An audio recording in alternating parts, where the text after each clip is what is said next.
All right, at this time we'll go ahead and start our next presentation, which is titled Tyler's Lights. Thank you. Do we get an applause or what do we get? Now, I know this is difficult sitting for an hour, so everybody stand up real quick. Just stand up. Like stretch up, try to reach the ceiling, go, yeah! Get the blood. If you got a coat on, drop the coat. You're down here for 2-3 hours. Get rid of the coat, sit on it. It's too warm in here. If I look at your budget and this thing, the heating bill is just jacked up, I see why. This should be about 40 degrees, keep you guys awake. So if you got a coat, it's a little warm, drop it, sit on it. All right, you guys ready to sit down? Let's go do it then.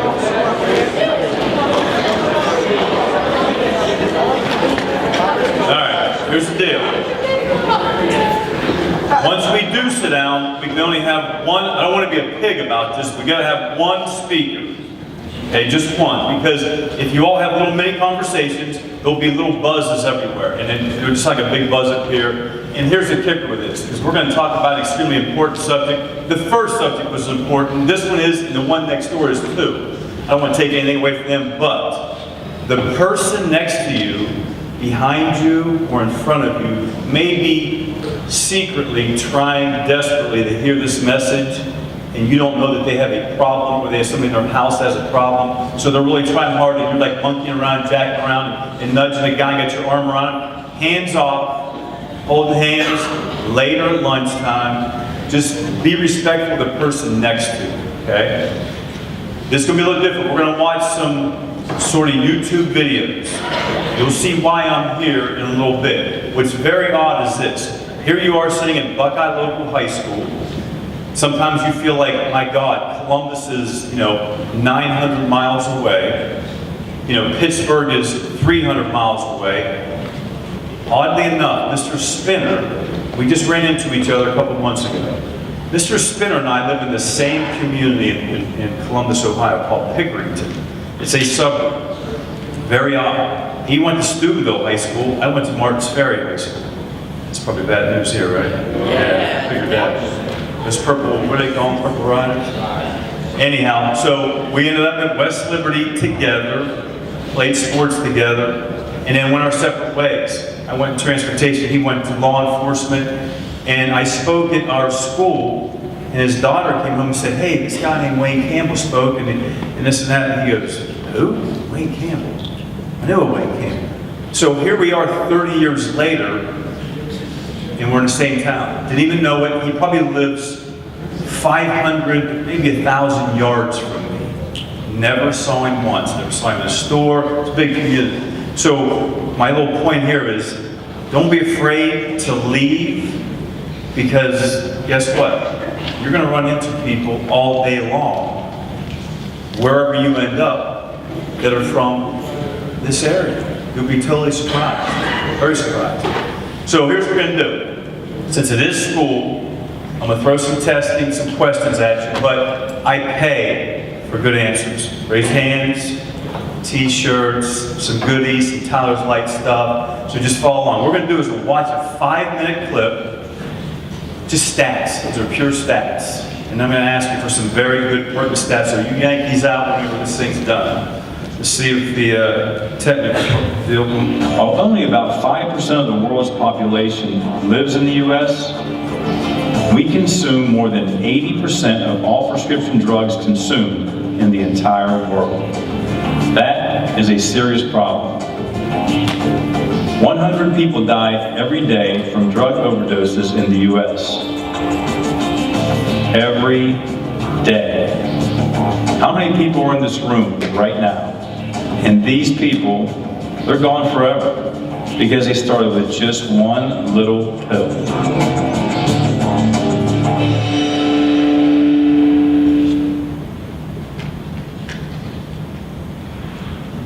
Ohio has a significant prescription drug problem.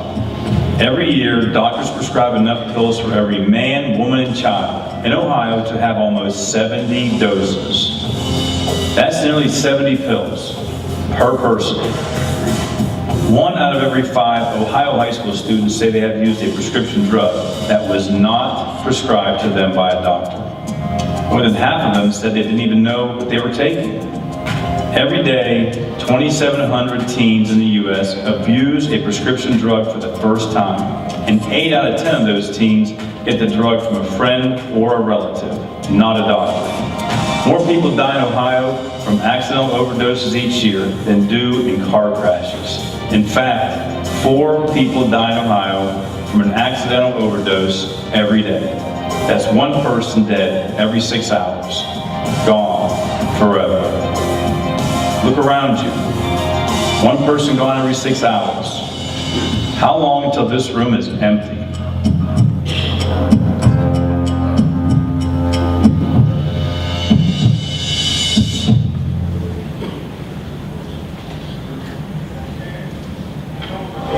Fairfield County, it's our backyard, has a serious drug problem. The jail population has doubled in the last 8 years, and the female jail population has quadrupled. Of the 342 drug-related incarcerations in 2012, that's almost 1 per day, just in Fairfield County. 60% were for prescription pills or heroin. Fairfield County has averaged 1 drug-related death per month for the past 3 years. While opiates are still the #1 problem, law enforcement closed down 62 meth labs in 2012 alone, just in Fairfield County. Fairfield County is in trouble. We are in trouble, and only we can stop it.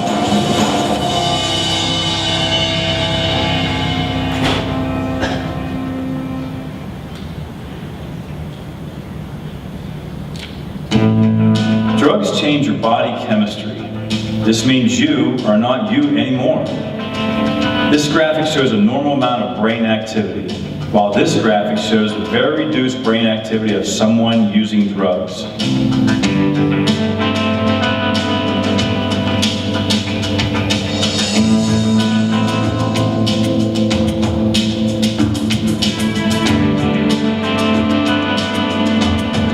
The more of a drug you take, the more of it you need to feel normal. This is how addiction happens. And because we're all different, addiction can happen to you by taking drugs just 1 time. You are not you anymore. You can't decide, remember, hope, dream, or feel. Drugs change your body chemistry into something you can't control. You are no longer you when you're on drugs.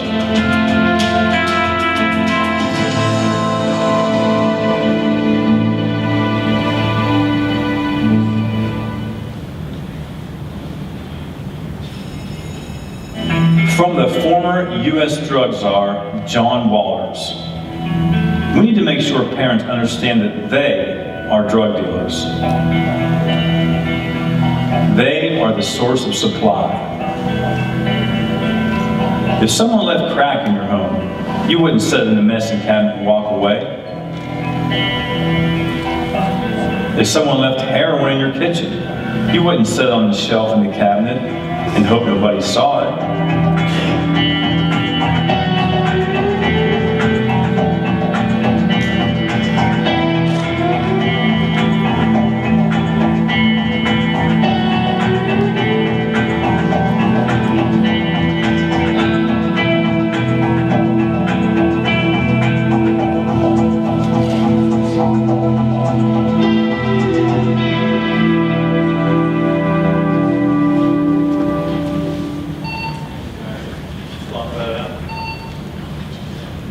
When is the last time you've been to a drug education awareness program and you heard parents are the source? Go ahead and toss or switch them out. We're drug dealers. Have you ever? Probably not. You're going, what is this guy talking about? And all that was at the end was, if you think about it, parents' medicine cabinets now, they weren't before the late 90s.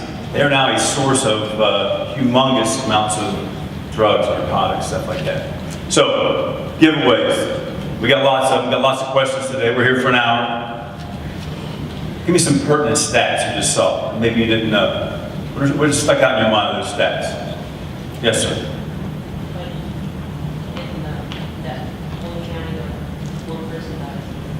In that one county, anybody ever heard of Fairfield County? It's where I live. It's Pickerington and Lancaster, basically. Two big schools, there's some small schools. One every month for the last 3 years dies. Of an accidental overdose. All right, give me another one. There were a lot of them, yes? Is it 7? 70. 70. Do I give her one? We'll get you next time. 70. That's a lot, right? Give me another one. There's one that sticks out in my head. It should just ram you. 5% of the population on That's very good. Now, think about this for a second. Whatever class you have a world fit on an atlas. The U.S. is probably as big as my fist. Land mass. We're only 5% of the world's population. That's all, just 5%. Countries like China and India have massive amounts, quadruple. But we consume 80% of the world's prescription drugs. Legal drugs. Follow me? With 5%, how much should we consume? How much should we consume with 5% of the people? 5–10% maybe? We got 80 of it. Now, there's another one on top of that. We consume 70% of the world's illegal drugs on top of that. That's not good. So, countries like Afghanistan, Mexico, huge source, this is where they bring it. We are the customer. We're the largest customer in the world.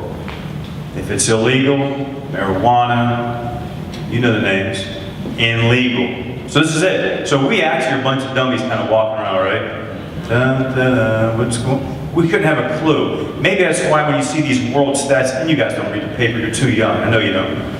But they checked all the students out from all the different countries around the world. They put a national test together. We got like 24th. Why? Well, those other kids aren't on drugs. When I say this, I mean, if you got the sniffles, I got something for you. Mom and Dad, I got something for you. I'm a parent. If you feel anxious today, I got something for you. If you feel a little tired, I got something for you. If you can't sleep, take this. If you can't get up and go to school in the morning and you're tired, you sleep in the first period, go to sleep on me. Here's something for you. Follow me? We got something for everything. That's not a good thing. It's not your fault. You're the tail end. They did it to me. They, generations. So think about that. Any other stats stick out in your head up there? Yes. 1 every 6 hours. Now let's think this for a second. Mr. Spinner was happy with how many car crash deaths that we had? What was it? 1,300 a year? All right, who's a mathematician? 6 a day. 6 a day. I'm sorry. It's 6 every hour since we made the video. Times, no, 6 a day. Times 7 days. What's that? 42 times the 52 weeks. Somebody's got a phone, whatever that is. What is it? 3,000? Double, almost double, right? These are accidental overdoses. Now, you want to hear a scary stat? Heroin in Ohio right now is 11 a week. For every one person that dies of a heroin overdose, 17 go to an ER to get help, 66 go to rehabs. It's stupid numbers, isn't it? It's actually reversed. 17 go to a rehab, 66 go to an ER for the overdose itself, and they make it out. Scary numbers. Now, that ugly name, heroin, have you heard it around here? Is it here? Is it really? Okay. We're going to watch the first video. Let's see if we can.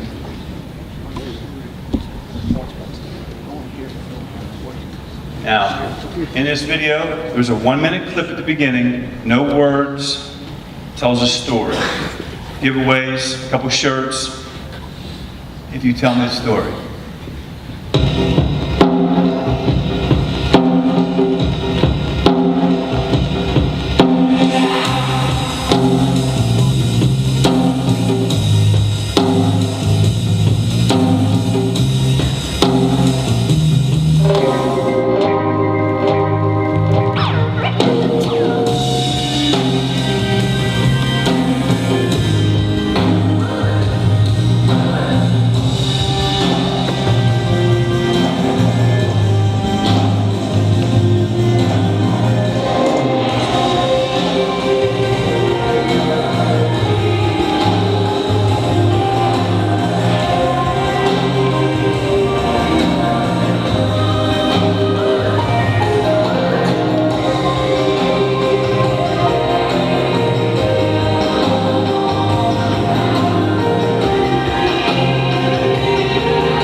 Dwayne Campbell, and this is Tyler.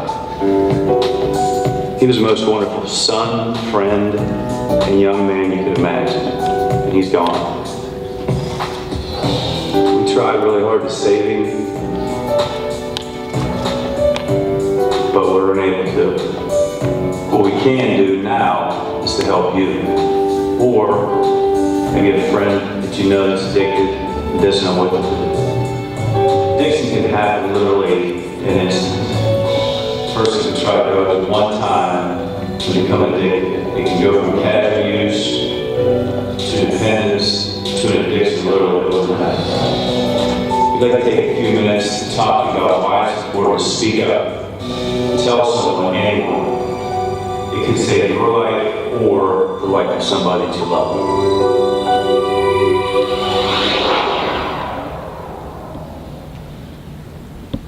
Now that message, speak up, save a life. A little bit very similar to Mr. Spinner's. His was speak out. Same thing. You're going to hear that a bunch of times today, at least in this hour. So the first 1 minute, saw a little skit going on. Who wants to take a shot at a guy and a girl? Be brave, raise your hand. If you've already got a goodie, can't get another one. You ready to say it? Gotta be loud. It's like about a guy who's trying, I don't know, probably trying to get with those both girls, and he steals money from the one to get pills, and he dies of an overdose. You guys all hear that? It's a guy trying to get with two girls. I like that mentality already, right? I've only heard that once before. A place called Big Walnut High School, Sunbury. Guy said, it was a dude living with two girls. I went, man, where'd you get that at? Wishful thinking, right? He said, and then he steals money from one of them, and then gets some pills. Looks like he dies of an accident overdose. Give that young man a hand. All right, females, let's go. I know you have a different version of this. Yes, ma'am. He was hanging out with some friends, and then he started doing schoolwork and he got overwhelmed. So he took money from his mom's purse, and then he bought drugs with it, either trying to escape or trying to stay up to do his work. And then? Then he overdosed. Give her a hand, it's very good. Our girl's smarter than guys. Here's what it was. There were 3 young adults. Those weren't actors or actresses. Those were Tyler's friends. That's my house. So it's a skit. And all it was you saw them eating pizza, laughing, playing some hoops in the front driveway, video games down the basement. It's what you all do. Nothing different. And then you saw that doing homework will stress. And then you saw a couple phone conversations, a little sketchy. And you saw this plastic bag. What was in the bag? Pills.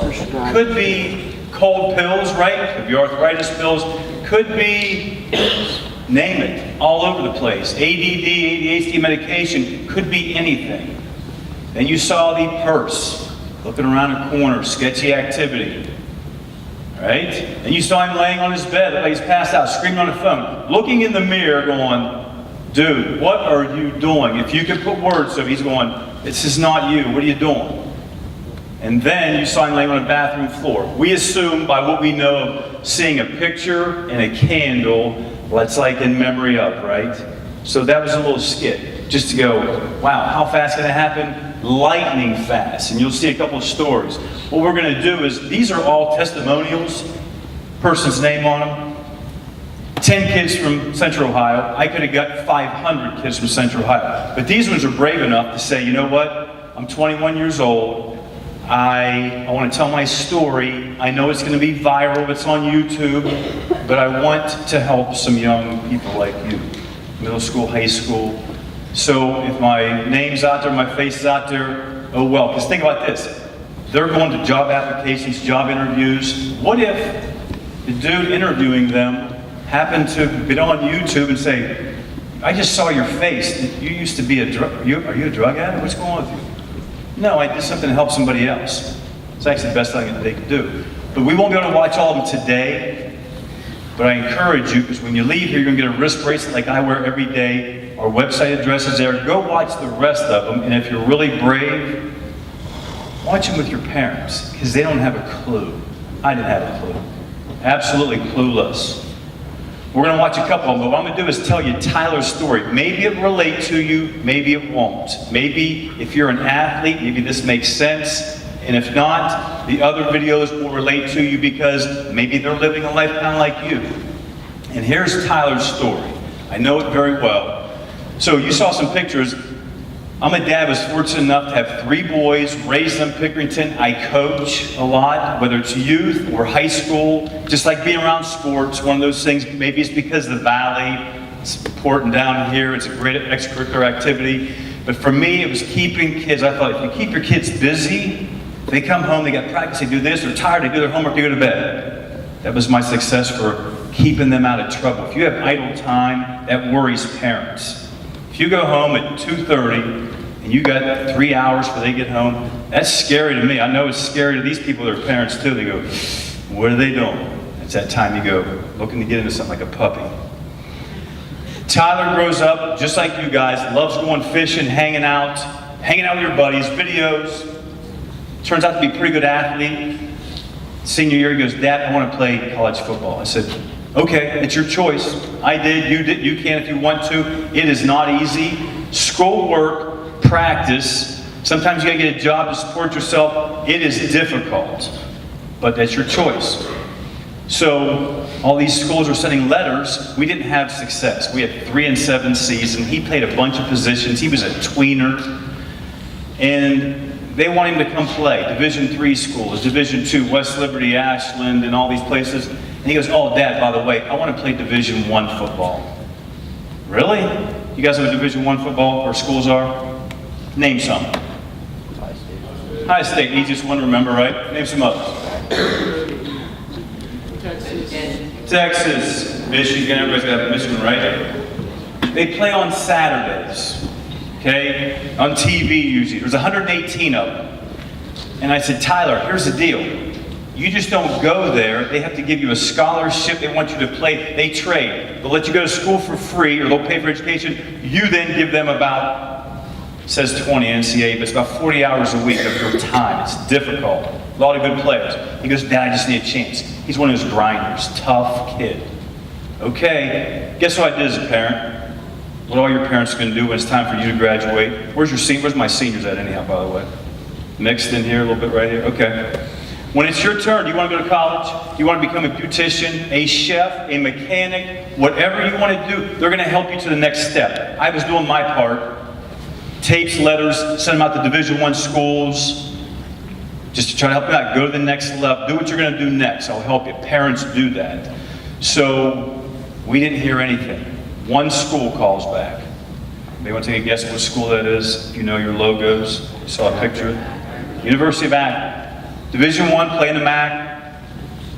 They said, Mr. Campbell, if you quit calling us, we'll let Tyler come and play. That was fair, right? I went, dude, you just got to go. Get out of my house. That was more what I was thinking. So they give him a chance. Not a scholarship. It's called a preferred walk-on. He graduates, packs his bags, he heads to Akron, 2.5 hours north. He's extremely happy. He's going to fulfill his childhood dream, playing Division I sport, football. Cool. I don't hear from him for like 3 or 4 weeks. Finally, I called him and said, dude, you okay? You still there? I thought he wasn't good enough. And he said, dude, thanks for coming, but you're not good enough. And he would leave, maybe go to a small school or go hide in the woods out of embarrassment or something. He goes, no, I'm still here. Really? Yeah. He said, I said, how's it going? He goes, well, it's good. He said, they moved me from wide receiver to safety. That means you go from offense to defense, right? Catch passes on one side, prevent them from catching passes on the other side. I said, that was good? He goes, yeah, there were 15 wide receivers. There's 3 safeties. Okay, better odds. I said, where's all those walk-ons, those other kids you came in with? Because each school gets 20 of them. They let you come and try out. He goes, they're all gone. They went home. Middle of the night, some of them packed their bags. Really? That's good. You need anything? No, I'm good. Love it. Really? It's a good time? Yeah, it's hard, but I love it. Okay. 3 weeks later, he calls back and he says, Dad, I made the team. Really? Walk-ons usually don't make the team. He goes, matter of fact, I'm on special teams. You're on special teams in the opener? He goes, yeah. Well, guess what dumb Dad didn't do? I didn't even look at the schedule. I have no idea who they were playing. I just kind of thought, and again, I'm a dad. I was coaching him. I knew he was pretty good, but I didn't know if he was that good. I didn't even look at the schedule. Well, what's the biggest, if you live in central Ohio, what school does every kid want to go play for? Ohio State. So I look at the schedule, he says, playing Ohio State, I went, get out of here. That stadium, you could put your whole town in it. That's how big it is. I said, really? Yeah. Kickoff team against the Buckeyes.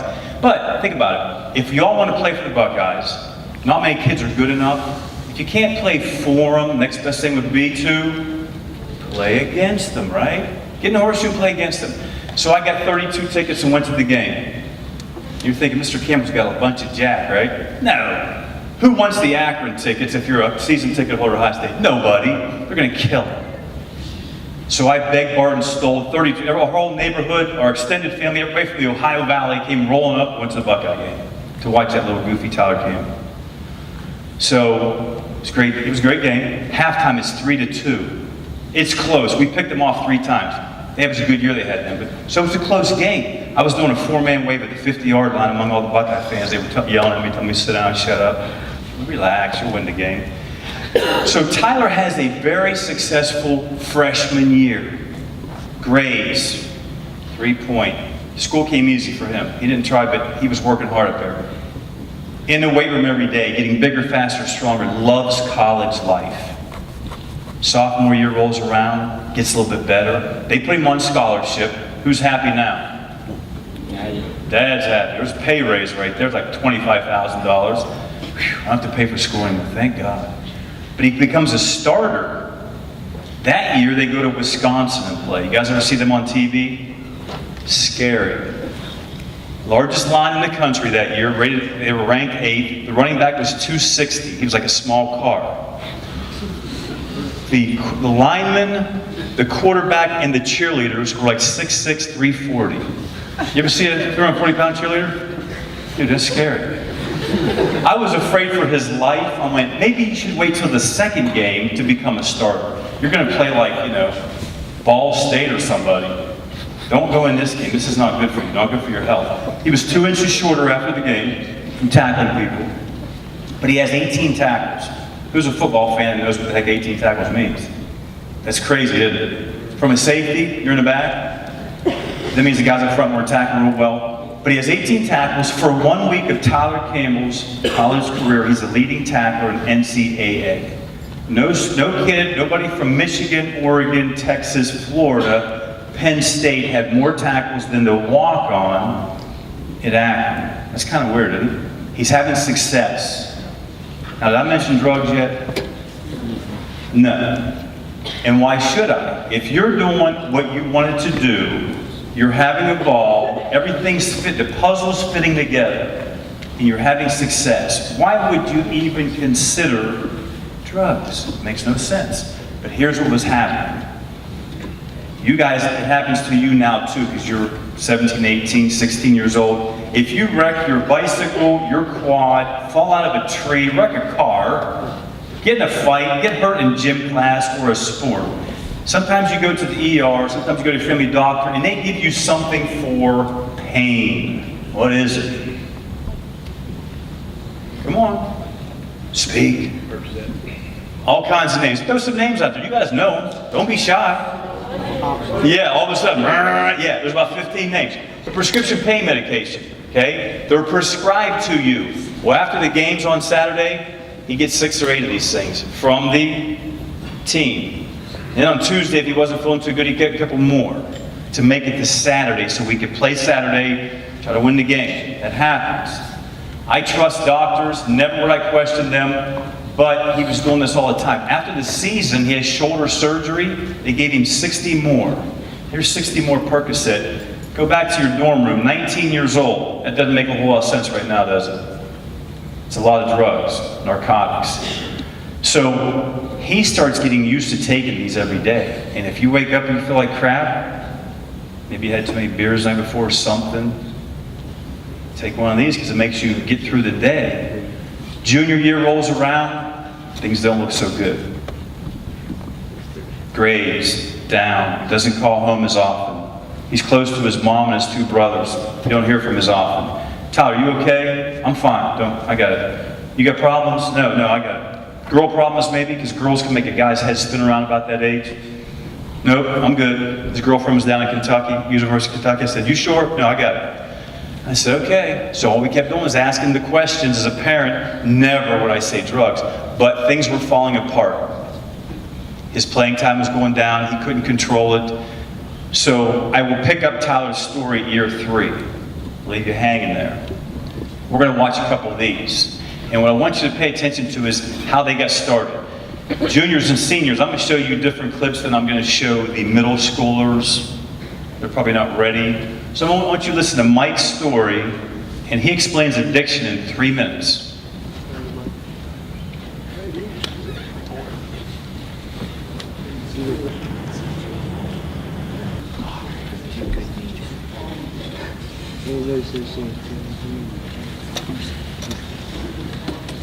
I followed that route. I succumbed to the peer pressure. I gave in. I didn't stand up for what I thought was right.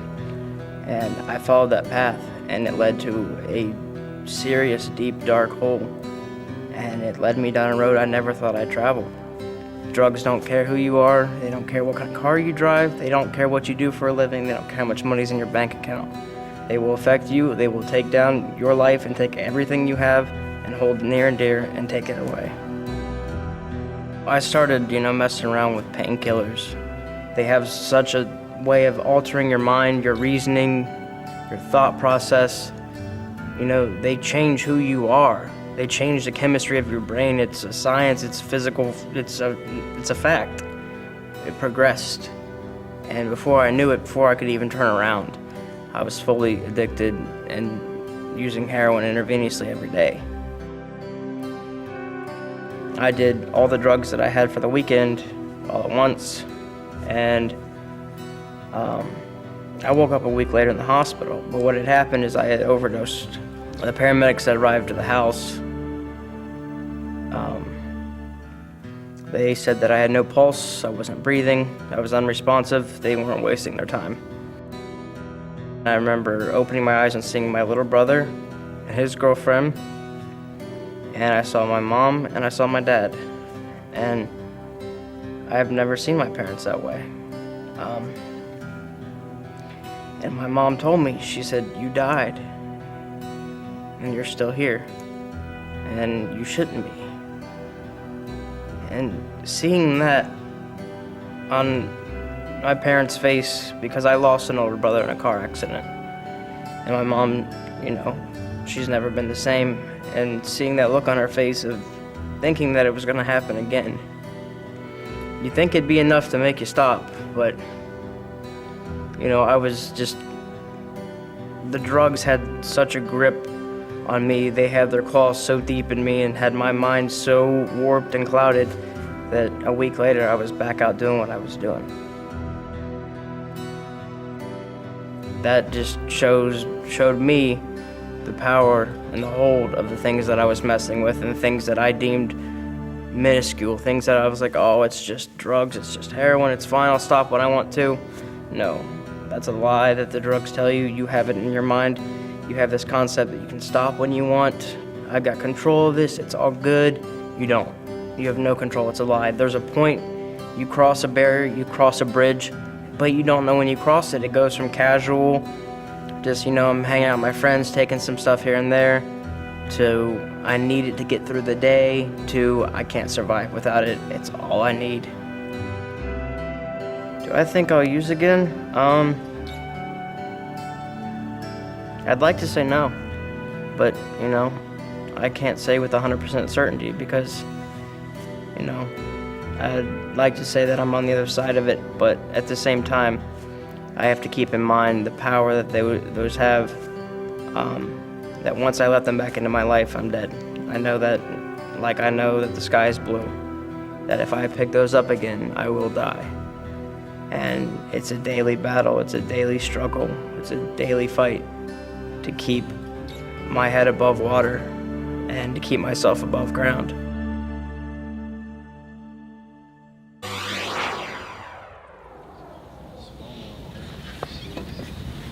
All right. Cameron? What's your school color, sir? Red. Cool. Not quite. So everything we give out has Tyler's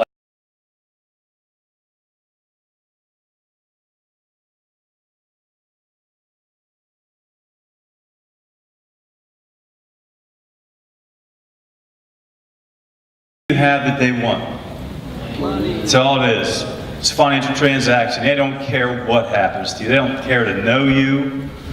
So Mike gets started with prescription pills. He's monkeying around. It kind of leads, but he explains the addiction. He goes, you're just one weekend messing around with them, and then I started using them during the week because I kind of, just to get by, and then I had to have it every day. I watched his interview. It was 30 minutes. They scrunched it down to 3 minutes for this.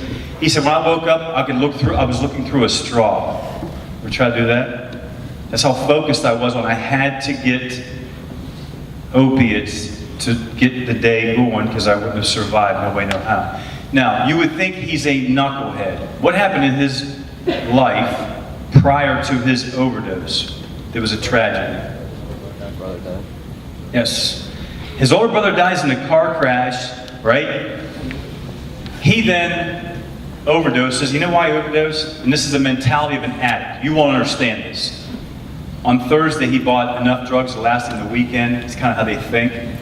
And Friday, his mom said, hey, Mike, the rehab center has a bed open. You're going in Saturday morning. He goes, holy crap, I got all these drugs. So what do? I had to use them. Because I'm going into rehab, I won't use them. Overdoses in his bathroom. Now, he lives in Pickerington. Pickerington's not a bad place, but we have our issues too.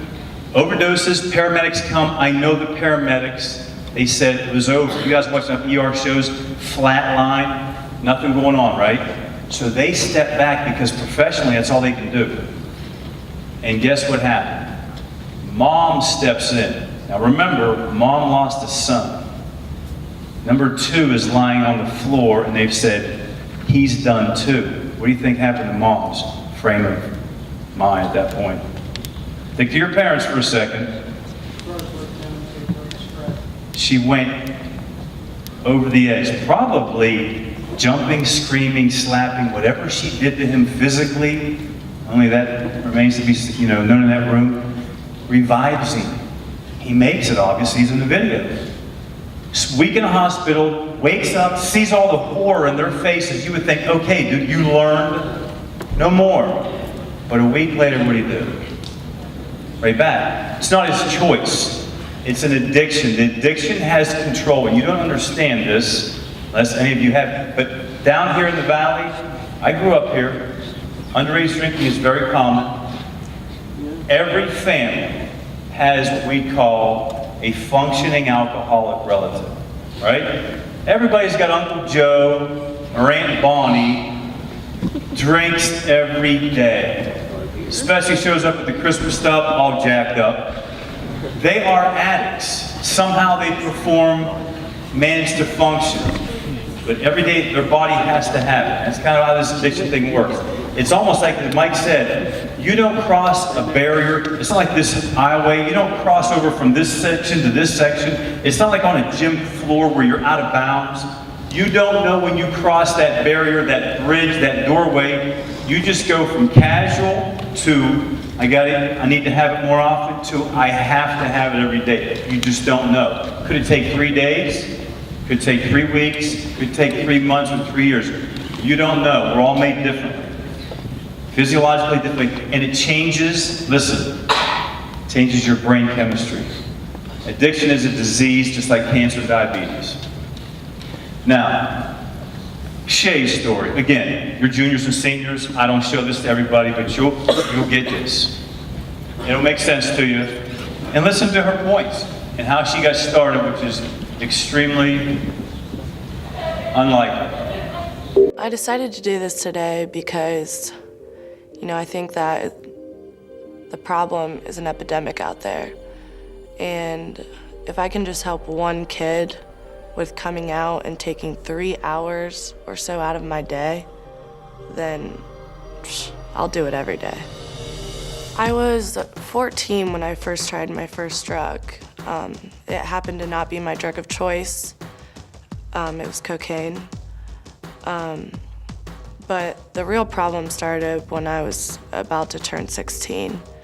And I opened my freezer to get a popsicle out, and my friends pointed at these pill bottles that were in there. And they were like, have you ever tried that? And I said, no. I had a bad day, and I was like, yeah, let's do it. For some reason, I decided to snort it, not swallow it, and I loved everything about it. I realized I had a problem when one morning I woke up and I didn't feel right. I felt anxious and my body hurt everywhere. And I was so naive at that point, I thought it was the flu, and I knew what could fix it. And unfortunately, what could fix it was drugs. And later on, I found out that that was called withdrawal. How quickly it happened was, I started doing pills on a regular basis, and I had friends point out to me, like, you're buying bags of these things. I mean, a full bag of them. I mean, that has to cost how much money? And you're doing them all in like a day? That's not normal. And I just denied and denied to myself, and I started to believe my own lies. And that was the problem. I ended up not even believing myself that I had a problem until I ended up getting indicted and caught 7 felonies. I got indicted by a grand jury for trafficking heroin, possession of heroin, complicity to trafficking heroin. That changed my life majorly. I didn't think it could happen to me because I had this entitlement issue, and my dad was the judge of the county, so it's almost like I thought I had a freebie almost, and that was not the case at all. They had been watching me for, about a year, and I had to go straight to rehab. I mean, I've spent multiple months in jail. I'm still on probation as I'm speaking to you. But if I would have kept doing it, I'd either be dead or in prison at this time. Almost went to prison, very quickly. I just was a teenager and I thought I knew everything about life. And, that I was on top of the world and nothing could touch me. And reality slapped me right in the face real quick. Because as much as you don't think that you're gonna die from this, or you're gonna get addicted and end up in jail or with felonies, it happens. I mean, and I grew up on a golf course. I have great parents. My mom's a teacher, my dad's a judge, and it happened to me. And now I'm a convicted felon, and I have to tell a job that every single time that I go and apply for one. You can have a good high school life, and I mean, you don't even want to do that to your parents. What I had to do was, when I was in rehab, I was defiant there, and my therapist there made me dig my own grave with a little billy bucket, no shovel allowed, in negative 20-degree weather. And then she made me write out what my dad would say, what my mom would say, and what my sister would say if I died from an overdose. And then she made me lay in that grave and have a fake funeral. And if you can just put yourself in that situation for 2 seconds, it changes almost your whole perspective. Because you see that that's not only affecting you, it's affecting everyone around you. What I did to my parents and how I made them feel is, there's like nothing more painful, than, and especially my dad, because we're very, very close, and he was just so sad, and he got really unhealthy because he just couldn't sleep. Wondering what was gonna happen to me every single night. Having to come see me in jail against glass walls. When he was holding me when I was, born, he didn't think that was gonna happen. He wanted the best for me. And he gave the best to me. There was nothing he could have done to make me not do what I did. you know, it wasn't his fault, and he blames himself for all of it. And that is probably the hardest part of all of this.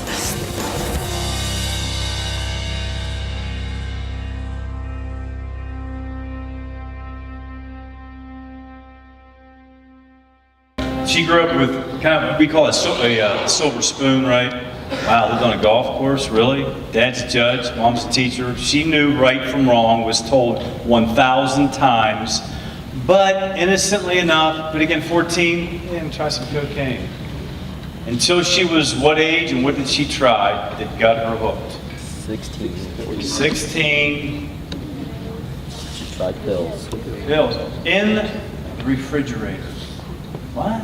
Guess what? You get some old school parents. I did. They put sometimes prescription drugs, stuff like that in the refrigerator. They think it increases the shelf life, which we don't want to increase shelf life. Get rid of it when you're done. So they did. She had a bad day. Let's try it. Let's crush it up and snort it. Wow. And she's off to the races. Now, with a felony, one felony, again, you heard a lot of law enforcement talk this morning. One felony, you're not working in a school, ever. You won't join the military, ever. Your opportunities for employment or a career are this wide right now. Big as this room. When you have one, you could be the most qualified applicant. All of a sudden, they read, and they go, oh, you're a felon. Man, I'd like to hire you, but I can't. Corporate policy. See that aisleway? That's how wide your career path is now. She has 7. She's the judge's daughter. You know, law enforcement had to do a lot of investigating because when they pulled out, hey, we have this young lady, judge and all these people go, oh, no, we're not getting, no, can't. Yes, he's been doing some bad stuff. So she has to fight back the rest of her life. So it's like that black mark you put, it's like an X on your hand, never comes off. You can't shake that. So let me ask you a question. T-shirt question. Raise your hand. Nudge that guy next to you. T-shirt question. All right, you gotta raise your hand. How many times have you heard Mike, Shea, myself say to you, don't do drugs. Don't do drugs. How many times? She was sleeping. She said 0. Who else? Raise your hand. Give me a number. 15, 16, 18, 29, what? 60. 60? Come on. It's a free shot. Take a guess. Raise your hand. Come on. What is it? 15. Yes. 30. Come on. Wake up. Seniors, where you at? Be leaders here. 100. 100. 42. 27. 27. 20. 13. Anybody else? Yes, sir? 42. 42. I like 42. I like 47. Go ahead. Anybody else? 45. 5? 45. You've heard me say, do not do drugs. You heard these people say, don't do drugs. No. 0. Where's that 0? You ever sleeping again? Tired? Where's the young lady at? Second row. You guys will have to fight over these. Where's the other 0? He just woke up, but he got it. Give him a hand. The 0. Here's why. About 30 years ago, you weren't even born. Nancy Reagan, President Reagan's wife, started this national drug campaign slogan. Teachers, what was the slogan? 3 letters. Just say no. Huge marijuana usage, drove it down. Took 10, 15 years, and it just kind of sat idle. Nothing's been going, just say no, just say no. It's easy, just say no. When they approach you, when you're with your friends, peer pressure, just say no. How hard is that? It's easy, isn't it? No, peer pressure is tough. Tough. Peer pressure will make you break. Most of you can't handle peer pressure. You give in. Because when you're offered drugs for the very first time, will it be with an enemy or a friend? To be with a friend. You don't hang out with people you don't like, right? So that's what's going to offer to you. And to be cool and go in because they tried it. Okay, I'll try it too. It's going to happen. But we haven't said it once. Why? we're asking you to do this. You've heard something 50 times. What is it? It's over my shoulder. Speak up. Guess what? Hypothetical situation. These two young men may not know each other. I'm just using them because they're sitting next to each other. They hang out together. They do the same things. In that group, somebody brought some drugs in. They both tried. Well, one of them liked it more than the other. He keeps using. I'm asking the guy that sees something going wrong, going, dude, you need to talk to him. He's probably going to give you the Heisman and say, I got it. And if not, you need to bring that to his parents' attention, administrative staff, a coach, somebody else, because he's going too far. We're asking you to speak up, take care of a friend. They're worth it. Now, our last clip here is a bunch of parents. Some of them have lost somebody. My wife's in there. There's recovering addicts. There's friends that lost them. I have one last request for you. It happened so fast. Addiction changed our lives. We never thought this would happen to us. It's more powerful than we thought. Never thought it would happen to me. But it did. It takes just one time. Addiction happens in a heartbeat. I lost control. It affected my whole family. My daughter's just a normal kid. It affects everyone around you. I love my parents. I wasn't myself when I was using. Moms have a special bond. Our kids are our whole life. Ben was my whole life. It happens in an instant. I would give anything to have her back. I miss my boy. He took drugs one time. And now one's gone. And he's gone. It went from prescription to heroin to gone. It happened so fast. I miss his smile. He's gone way too soon. My heart is broken. I'm not sure how we'll go on. Someone could have spoken up. Someone spoke up and told me, You have to get help. and it saved my daughter's life. Everyone needs help. Nobody gets off drugs alone. I wish I would have known more. If someone you know is in trouble, If you know someone in trouble, You have to speak up. Speak up and tell someone. Just tell someone. Even if you think something's just not right. if you have a friend in trouble, There's nothing worth this pain. Everyone needs help. speak up. Speak up. speak up. Just tell someone. It's not being a narc. Speak up and save a life. Speak up and save a life. Speak up. Tell someone. Tell a parent. Tell a teacher. Tell a friend. Tell a coach. Tell someone. Tell anyone. Speak up. Speak up. Speak up. Save your friend's life. Speak up. Speak up. Just speak up and save your friend's life.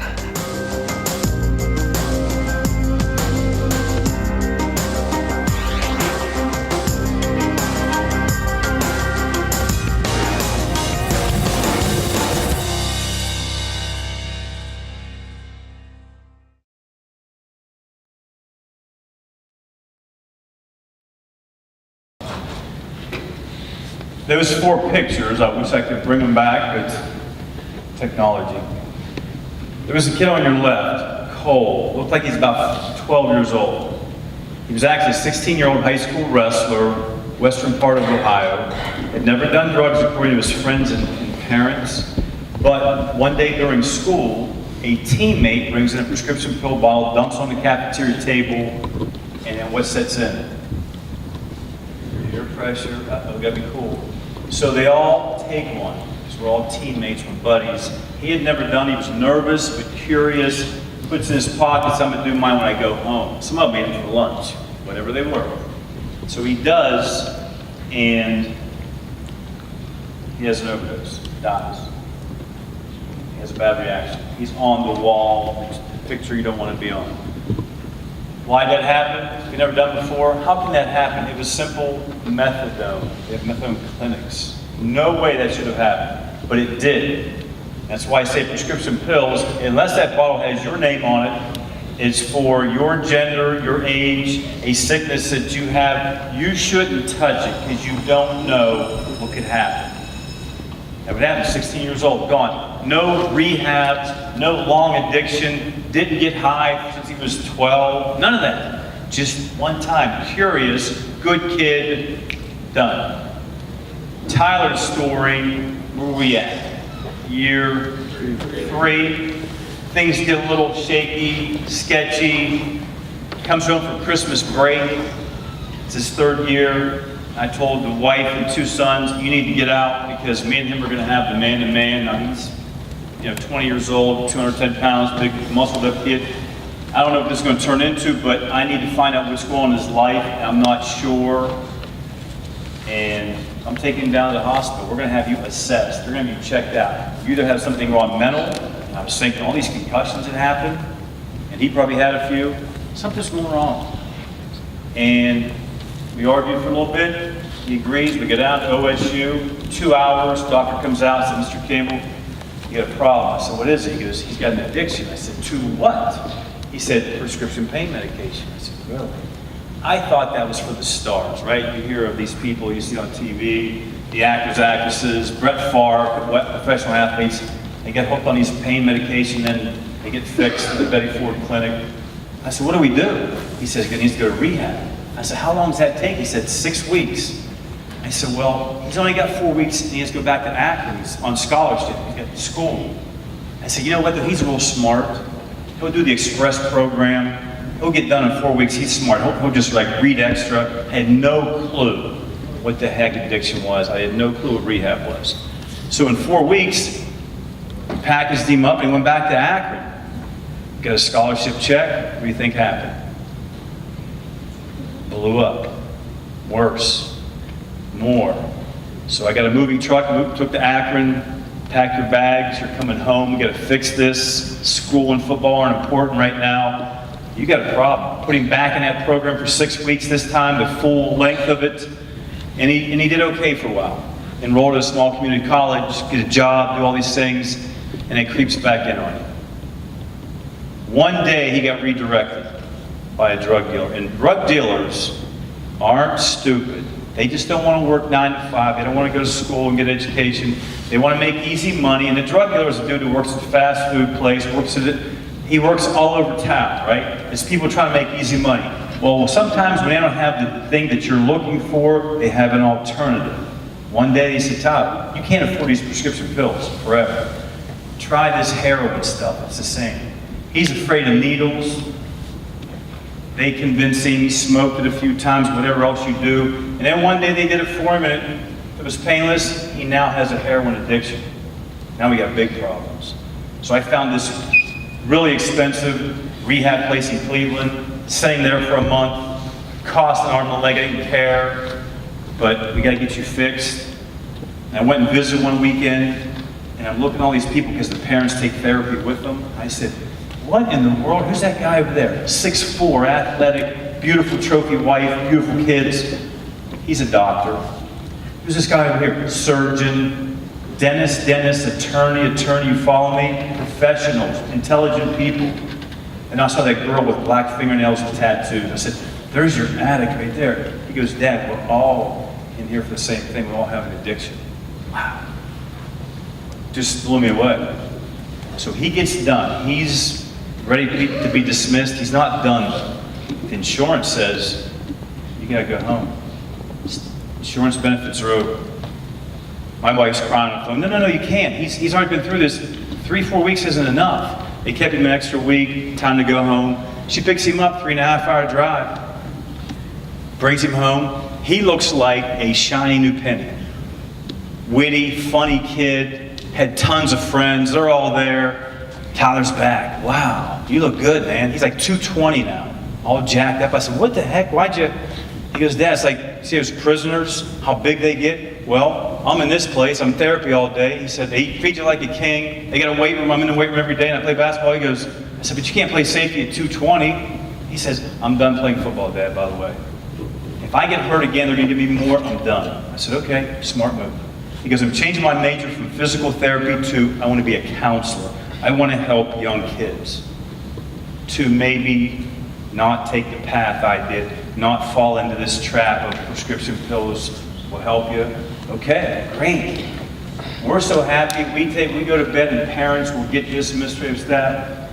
You take a big sigh of relief because your house is whole again. We're all together. The two younger brothers are happy. We go to bed happy, extremely relieved. 6 o'clock in the morning, I was coaching then.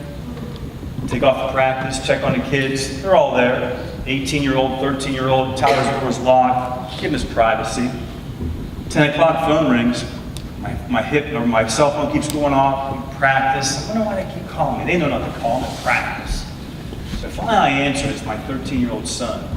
Dad, we can't wake Tyler up. What do you mean? We can't wake him up. I could hear my wife screaming in the background. It sounded like chaos. I said, what do you mean? We think he did drugs. He just got home that night. So I said, give the phone to your 18-year-old brother, have him call 911, I'm coming home. Well, I'm 30 minutes away. So I run off the field, get to the car, phone rings again. It's the 18-year-old son. He goes, Dad, it's too late. So what do you mean it's too late? I'm coming home, I'll fix it. He goes, no, Dad, the paramedics are here, it's too late. Now, as a parent, you go, really? I just talked to you, I gotta drive 30 minutes with the information that you're no longer gonna be able to, you can't tell me what just happened. You can no longer speak permanent. That's a tough ride. But I was going home, I'll fix it, I'll be home. Well, nothing I could fix there. That wasn't something I could fix. So he had come home, everything was cool, opened his phone up, there was all those contacts, the drug dealers calling him, he hasn't been around anymore, whatever. Something triggered him. He wasn't healthy yet. Was the drugs, were they in this room? I don't know. Did somebody, he went to an AA meeting, did he get hooked up there? We don't know. It's extremely hard to understand this addiction thing. You don't have control. It has control of you. I don't care if you're an athlete, a straight A student, it happens to the best. That's why you have to be on guard. That's why those crazy numbers are up there. Scary what you saw at the beginning. Absolutely, we're in the middle of the largest epidemic that the country's ever seen, and you might not even know. More kids are dying, kids, young adults. We're losing a ton. They think there will be a whole slice of your age group gone, and for when it comes to reproducing and our demographics, there's going to be a hole in our demographics because of this. Because we're losing a gang of you who then will never have children and reproduce. It's a mess. So my message to you today was what? I need you to talk. Talk. Snitch, narc, whatever they want to call it. Don't matter. I'm helping a friend. Because there's a deal. Tyler's best friend, his name is Ben. He was on that video at the end. He knew something. He typed an email to me.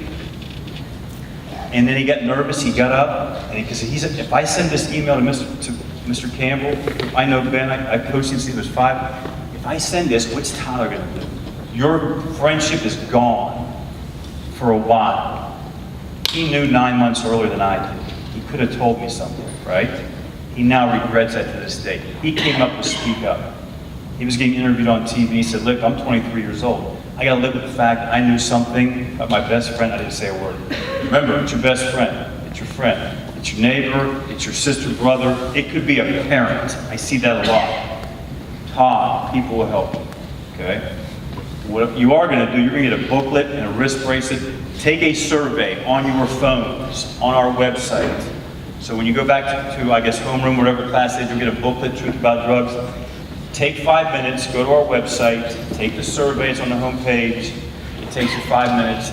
Let us know what you know about this whole situation beforehand. So I want to thank you very much. You guys are an extremely good group.